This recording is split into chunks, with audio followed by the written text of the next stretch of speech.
آج صبح بہت انوکھی سی تھی، وہ اسے آنے والے نئے مہمان کے بارے میں بتانے والی تھی۔ تمام ہمتیں مجتمع کر کے اس اندرید کی طرف دیکھا جو کہیں جانے کے لیے ریڈی تھا۔ کہیں جا رہے ہیں؟ اس نے پوچھا۔ یس مسز، اس نے پیار سے آئینے میں اسے اپنے پاس آنے کا اشارہ کیا۔ آپس چلتی ہوئی اس کے نزدیک آ گئی۔ کہاں؟ اس نے اس کی ٹائی کو الٹا سیدھا باندھتے ہوئے پوچھا۔ شوٹ پر۔ اس نے آپس کی کمر میں اپنے دونوں ہاتھ ڈالے، مگر اس کو کھانسی کا پھندا لگا جب اس نے ٹائی کی گرہ اس کے گلے پر سخت کر دی۔ ظالم کھولو بھی۔ درید نے ہاتھ سے ٹائی کھولی اور غصے سے اس کے لبوں پہ جھکا کہ آپس کا سانس اٹک گیا۔ وہ اپنی سانسوں میں اس کی سانسیں اتارنے لگا۔ کمرے کی فضا اچانک ہی خاموش ہو گئی، صرف ان دونوں کی گونجتی دھڑکنیں تھیں۔ کچھ دیر بعد وہ اس سے دور ہوا اور اس کے بھیگے ہونٹوں کو دیکھ کر مسکرایا۔ شرم نہیں آتی؟ آپس اس سے دور ہوئی۔ جس نے شرم کی وہ سوچنے لگا۔ وہ گیا پانی میں اور بالآخر اپنے مطلب کی بات کر لی۔ آپس کو اس کی کہاوت پہ ہنسی آ گئی۔ یہ ایسے نہیں تھے۔ وہ ہنستے ہوئے بولی، تو میری اردو کی ٹیچر آپ بتا دو۔ وہ اس کے نزدیک آیا جبکہ وہ پل میں دور ہوئی۔ ہمیں نہیں آتی۔ تو میری غلطی کیوں نکالی؟ درت نے اس کے دور جانے پر گھورا۔ یہ ایسے نہیں، ہمیں پتہ ہے، آپس نے کہا جبکہ درت نے اس کی کلائی پکڑ کر کھینچی۔ آج آپ نے مزے کا ناشتہ کرا دیا۔ وہ شوخی سے اسے دیکھنے لگا جبکہ اس کی لرزتی پلکیں جھکی۔ اس کی بات یوں ہی رہ جاتی تھی۔ چلو اب جانے دو۔ درت نے اس کے ماتھے کا بوسہ لیا اور اسپرے کرنے لگا۔ کچھ اسپرے اس پر بھی کیا بلکہ اس کے گیلے بالوں پر بھی۔ آپ بالکل نہیں جائیں گے وہاں، اب مزید نہیں کرنا یہ کام۔ اس نے اس کا ہاتھ ہٹاتے ہوئے قطعی لہجے میں کہا۔ یار پیسے لیے ہوئے ہیں، غریب ہو جاؤں گا، سڑکوں پہ آ جائیں گے، شکل ہی تو کیش کرتا ہوں بس۔ اس نے اسے بڑی ڈرمائی انداز میں ڈرایا۔ آپس نے گھورا۔ ہم وہ میگزین دیکھ چکے ہیں جس میں آپ اپنی صرف شکل ہی تو کیش کر رہے ہیں، آپس نے غصے سے کہا جبکہ درت کھل کر ہنسا۔ یقین مانو میں نے اسے بہت فورس کیا، تمہاری سگریٹ اور بلاؤز پڑا ہے، تمہارا مینو پہنو۔ مگر وہ، درت نے اسے چھیڑنے کے لیے جان بوجھ کر کہا، جبکہ آپس تو بس حیران ہی رہ گئی۔ وہ بڑا تھا۔ وہ آنکھیں کھولے سے دیکھنے لگی۔ رات جو آپ نے پہنا، اس سے پہلے وہ پھر بے باکی بے اتر تھا۔ آپس نے اس کے منہ پر ہاتھ رکھ دیا۔ کیا مسئلہ ہے آپ کو؟ ہم نے کہہ دیا نا، نہیں تو نہیں۔ اس نے غصے سے اور شرم کے ملے جلے تاثرات سے کہا۔ یار تم کیا کام کرو گے؟ یار تو کیا کام کروں گا؟ درت نے اس کی ضد کے آگے ہارتے ہوئے کہا۔ آپ بابا کے ساتھ آفس جوائن کرنا۔ آپس نے بتایا۔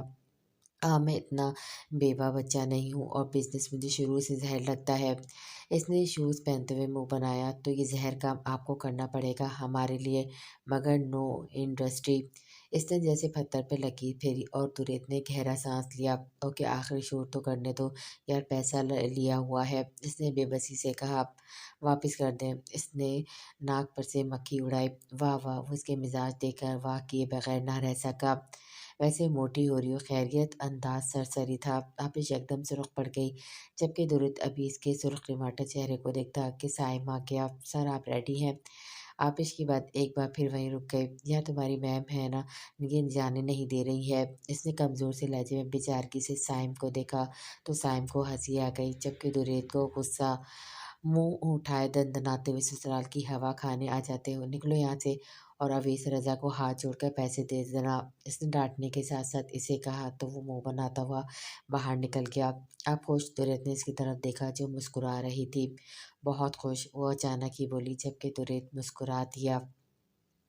سائم کا رشتہ اس کے گھر والے لے آئے تھے۔ درت نے فوراً ایکسیپٹ کر لیا اور بڑی حویلی میں ایک بار پھر سے شادی کی تیاریاں ہونے لگی۔ علیزہ بھی کسی لڑکے کو پسند کرتی تھی اور اس کا بھی رشتہ فائنل ہو گیا تھا، مگر وہ آپس، درت یا بلاج میں سے کسی سے بات نہیں کرتی تھی۔ بڑی حویلی کی پرسکون فضا، سب کے چہرے پر مطمئن مسکراہٹ تھی۔ معروف کی مہندی پر علیزہ کا نکاح رکھا گیا تھا۔ علیزہ نے معروف کے ساتھ شادی پر شدید اختلاف کیا تھا، مگر دادا جان کے سختی سے ڈانٹنے پر وہ خاموش ہو گئی اور یوں ایک ہفتے کے گیپ سے شادی کے فنکشن شروع ہو گئے۔ آپس درت کو اب تک خوشخبری کے بارے میں نہیں بتا سکی تھی۔ اس نے کوئی سوال بھی نہیں کیا، شاید وہ جانتا تھا اور جان کر انجان بن رہا تھا۔ وش بھی اسے بتا چکی تھی کہ اب تک وہ جان چکا ہے، بس تمہارے منہ سے کہنے کا انتظار کر رہا ہے۔ اس کا بھرا بھرا جسم سب پر واضح کر چکا تھا۔ شگفتہ بیگم نے بھی خود اس سے سوال کیا اور مثبت جواب ملنے پر ان کی خوشی دیکھنے لائق تھی۔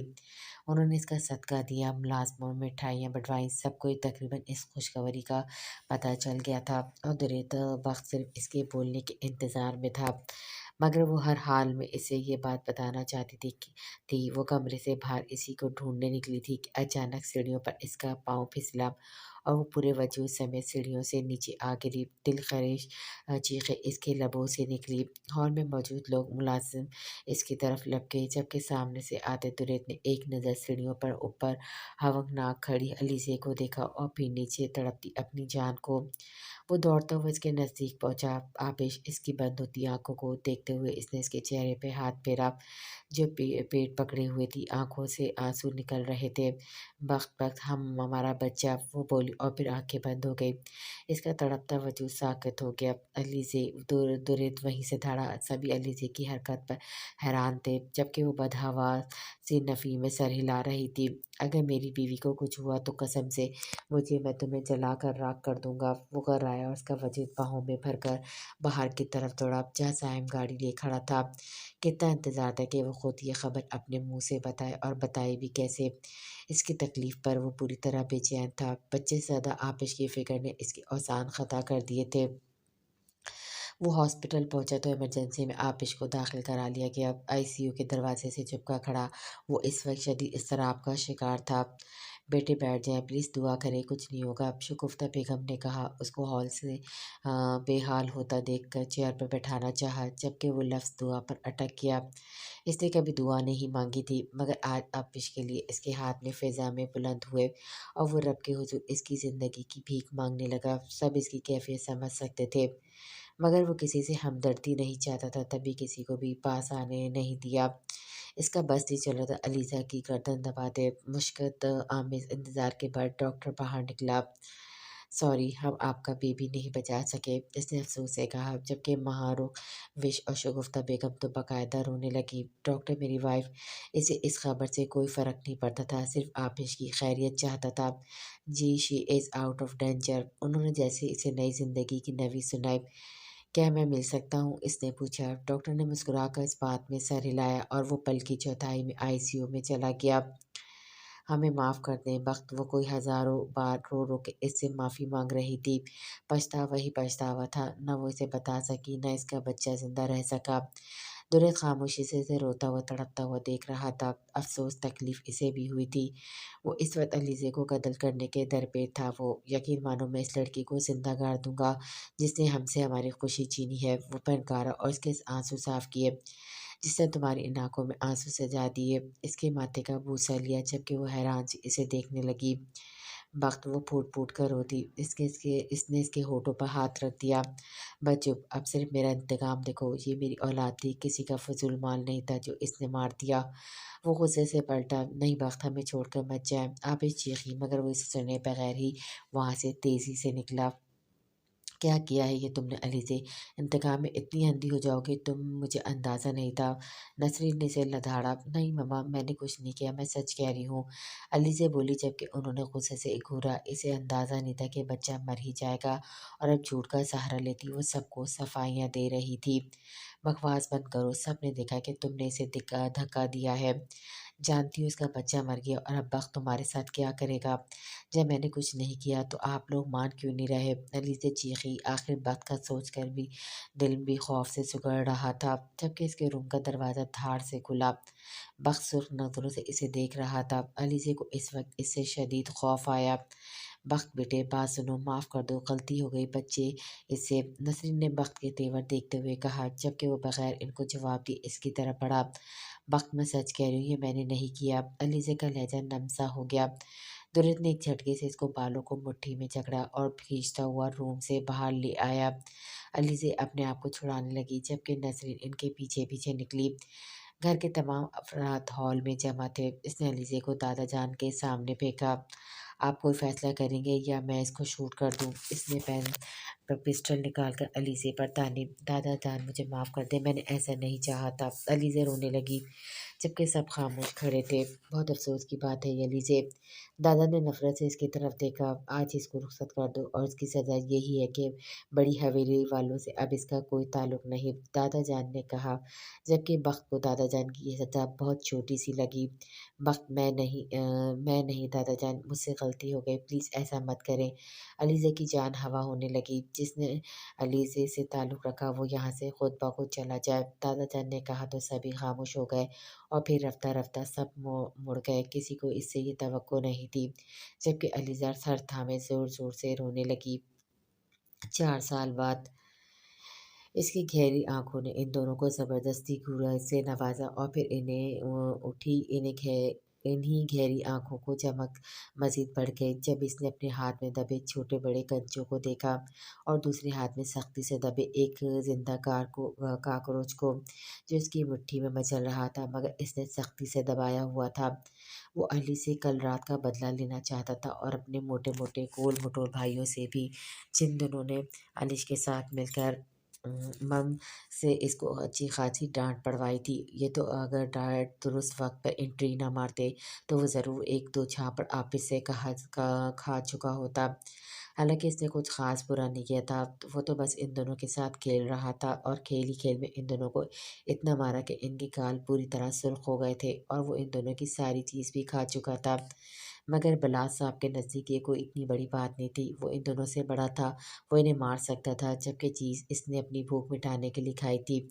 سارا دن دوسروں کی ناک میں دم کر کے اس معصوم کو بھوک بھی زیادہ لگتی تھی، مگر علیش حیدر ماہام کی بیٹی اور باری آپش کا بیٹا، وہ اس لیے کیونکہ اس کے 2 بھائی عبدالباری اور اریان آپش کے بیٹے تھے اور وہ اپنے ڈیڈ کا ایک اکلوتا بیٹا تھا اور ڈیڈ کی محبت میں وہ کسی کی شراکت برداشت نہیں کرتا تھا۔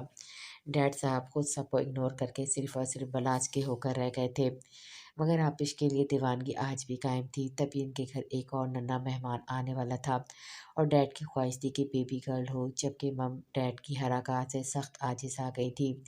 اس نے ایک بار پھر اپنی شیطانی نظروں سے ان دونوں کو دیکھا جو لان میں کھیلنے کے لیے اس کے پاس سے گزر نہیں لگے تھے کہ اس نے اپنے ہاتھ کی مٹھی میں بھرے کنچوں کو نامحسوس طریقے سے آزاد کیا تو وہ ٹائل والے فرش پہ بکھرتے چلے گئے اور ان کے ساتھ ساتھ اس کا موٹا گول آلو بلاج کے بقول بھائی ان کنچوں پر پھسلتا ہوا آگے چلا گیا۔ بلاج نے بامشکل اپنی ہنسی کنٹرول کی اور علیش کی طرف دیکھا جو ہونٹ نکالے نم آنکھوں سے پاری کو روتا ہوا دیکھ رہی تھی اور اس سے پہلے وہ اس کے پاس جاتی، بلاج نے کاکروچ کو زور سے اس کی طرف اچھالا۔ کاکروچ کا اڑتا ہوا جا کر علیش کی نازک سفید گردن پہ چپک گیا اور پھر بڑی حویلی کو علیش کی چیخوں نے سر پر اٹھا لیا۔ مہم بکلائی ہوئی سی کمرے سے باہر نکلی، جبکہ بلاج اپنا کام انجام دے کر خاموشی سے کھسکنا چاہتا تھا، مگر پیچھے ہی آپش کھڑی اسے گھور رہی تھی۔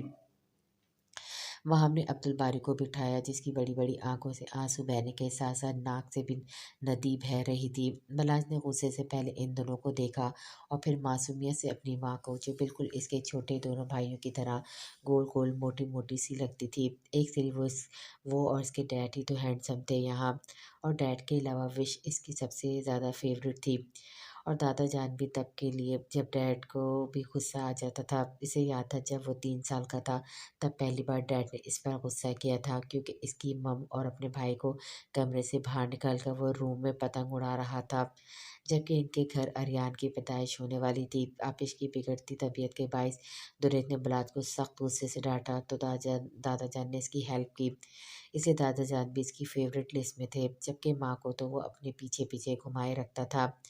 ماں کے ہاتھ کے کھانے سے بہت پسند ہے، غرض کے بلاج بڑی حویلی کے لیے اتنی سی عمر میں ہی بڑی والی بلا بنا ہوا تھا۔ کیا بدتمیزی تھی یہ! آپش نے اس کا کان پکڑ کے موڑا۔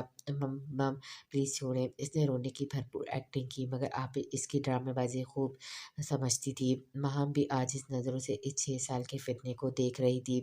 علیش خوفزدہ سی مہم کے پاؤں سے لپٹی ہوئی تھی، جبکہ باری بھی اپنے بھائی کو غصے سے گھورتے ہوئے اپنی شرٹ سے نوزی صاف کر رہا تھا۔